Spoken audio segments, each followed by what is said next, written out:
All right, now I get to introduce our featured guest, and I tell you, okay, where do I begin? As a I was sitting there thinking if I'm going to go into this announcement like a sports announcer, but I won't. Okay, so, but as two-term Mesa City Council member, retired Mesa fire captain, a farmer and an advocate for agriculture in the valley, and a lifelong resident as well as a descendant of Mesa's first families, Mark Freeman was elected to Mesa's 41st mayor in November of 24. And Sally had mentioned about your cornfield out there and the corn, and we all know that there's some good products that come out of there. But one thing I also wanted to add people weren't aware of is that Mayor Freeman, as Captain Freeman, was a hazardous materials captain at one of our hazmat stations. And I got to tell you folks, yeah, right? Cheers to that. That's a big deal. So I would like to bring you up to the stage.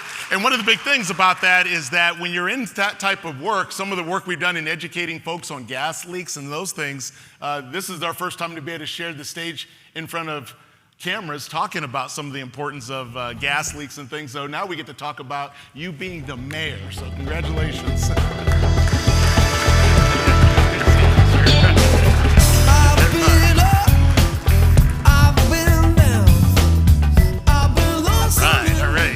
Well, welcome to the show, Mayor. Okay. I was told to take my hat off so people can see my eyeballs. There we go. I almost wore a hat, but then... You have a great hat. Yeah, you know, Mr. Tobin wore his. Right, okay. Hey, before we start, Chief, I just want you to know, Mesa Morning Live connected me to my cousin's daughter. Oh, that makes me her cousin as well. No. Beth Ann, over here. Oh, wow. Yeah. Hey, so, all right. Unbeknownst to... That? So... You know, yeah, you find cousins when you come to Morning Live. There you go, right? Yeah, family connections and that sort of thing. It really is a family. Mesa gets that much smaller, doesn't it, once we get to know each other? It does. Thank you. Okay, I know we've talked a lot about you, but, share a little bit more about yourself to us.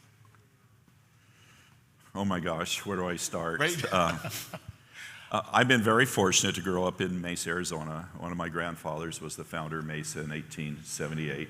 They came in 1877, however, it took a little while to get water to the mesa. They call it the table, so in Spanish it was called Mesa.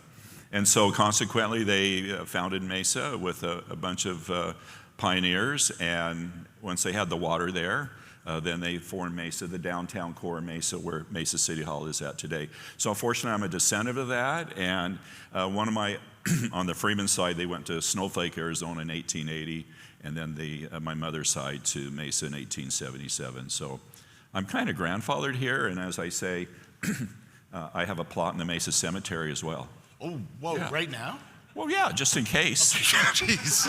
I mean, doesn't anybody need a place to go after you die? I mean, let's be real. I mean, so anyway, I'm just fortunate. A little humor in here, okay? Well, that's firehouse humor, if you're in the firehouse, you get that. Gallows humor, I think they call it, right? So I remember when like Forrest was a rookie. Yeah. That's right. I was a rookie also during the time, too, coming out to your station. Yeah, you were a rookie. Yeah, and so, and it's funny because when we talk about in the beginnings of Mesa, it's amazing that anybody was even here, even when we go back to the early descendants and indigenous peoples that were here. Mm-hmm. The fact that this place is what it is now is absolutely amazing here in the Southwest, right, as far as growth and access to water and all. I think in our records show in 1882, there were only 300 residents in Mesa. In 1882, and a lot of the work was done by the Mexican and Native Americans to help get this work done and get, just intuitive to the area to understand how we can get the water. I mean, the water came from way up in the, like Val Vista and the 202 freeway, and think about elevation and how things drop. So it was intuitive for them to work extremely hard with the surveyors to make Mesa. Now look at Mesa today, 100 and almost 40 square miles, 520,000 people. Right. Yeah, and once upon a time, I remember the center of Mesa when I got here in '99 was Val Vista and Southern was considered the center of Mesa. So now I imagine it's a little bit more southeast of that, right? Well, true, and then when MCC, you showed some pictures of MCC up there were cotton fields there here at Dobson and Southern. And I'm also an MCC Rio Salado graduate, so Dr. Daniel. Okay, let's talk a little bit about Mesa. What industries would you say are driving economic development for us? Well, we have aerospace, we have manufacturing, we have technology, we have other industries with that, but and the fiber industry is going to drive a lot of our businesses today. So the connectivity with our fiber that we're going to have in our community is going to be phenomenal, and we're one of the few cities in the United States that will have fiber throughout our whole city connectivity for businesses and a residential use.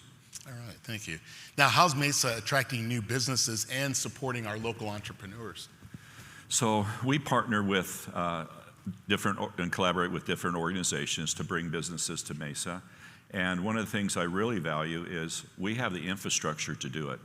So we have the water, we have power through our Salt River Project provider, and then one of my mantras is businesses will grow where water flows. So I want businesses to know that Mesa has a 100-year assured water supply for everybody, so that's an extremely important when businesses come.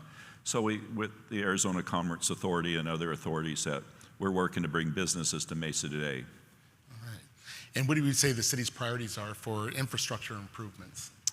Yeah, so every year we make sure that our infrastructure is working appropriately.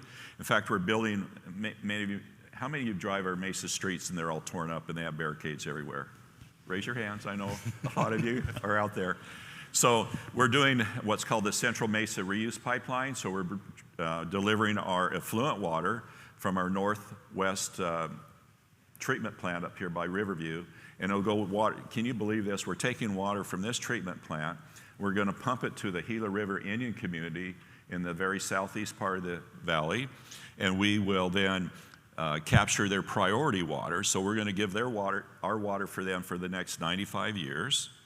And then we'll have their priority water in lieu of that. So we're doing things innovatively to participate in having us have an assured water supply.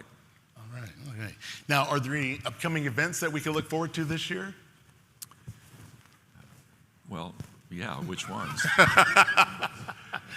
Well, we have the State of the City address that we're going to have. I think that's May 6th, so come. Now, you know, we're not going to have a Star Wars theme or anything, but it'll be really great. So come see our State of the City on May 6th. And then we also, this coming Monday, President's Day. You want to talk about President's Day, the memorial? Yes, I tell you what. And is that part of it? Yeah, you know what? So what Mayor Freeman's mentioning is that we were able to, your advocacy and some advocacy from our retirees council as well as the city manager's office, able to have a line of duty memorial service actually this Monday with the memorial park. So one of the parks that we had in the city of Mesa on 1st Street and Mesa Drive has been repurposed as a memorial park for firefighters. And so this goes back to our history of line of duty deaths that go back to the early 40s, recognizing those that we've lost and some of your colleagues and some of the folks that paved the way for individuals such as myself. So that's happening this Monday morning, and we're doing it on on President's Day, and it's going to give us that opportunity to bring in a lot of our fallen's family members and some of those that died in the line of duty. And then we're also keeping it open up because we're seeing increases in cancer deaths as well from those that you came on with as well. Yes, correct. And so that's at 8:30 in the morning if you want to attend a firefighter memorial in City of Mesa at 2nd Street and Mesa Drive. Yeah, so we appreciate your advocacy on that too. And you. yes, if you happen to be in the area, pop on by. So we really appreciate the community support as well on that too. So that means a lot. Means a lot. Absolutely. Yes. Thank you for helping with that too, because you're part of the committee. Well, yeah, that was it was a really nice way to bond, and of course some of our business partners who are chamber members really helped us drive that thing along too. So otherwise there's no way we were going to get that taken care of, so we appreciate that. Well, and the Mesa Chamber participated as well. Yes, big time. Yep. So Mayor, thanks so much for taking the time this morning. We really look forward to the next several years here with under your tenure here. Yeah. And we look forward to seeing you next time. All right. Thank you, so Chief. much. All right. You bet. Thank you so much.